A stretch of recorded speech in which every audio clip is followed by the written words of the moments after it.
তাহার কাল কি শিখো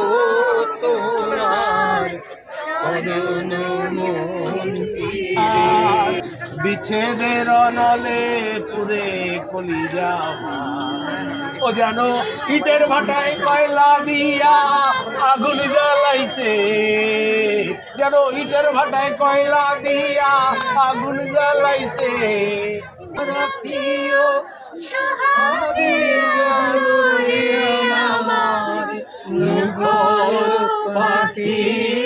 তোমার ওই যে তিনি ওই বাড়ির পথে উড়িয়ে ধ্বজা অগ্রহের রথে ওই যে তিনি ওই যে বাড়ির পথে ভালোবেসে সুখী নিভৃতে যতনে আমার নামটি লিখো তোমার মনের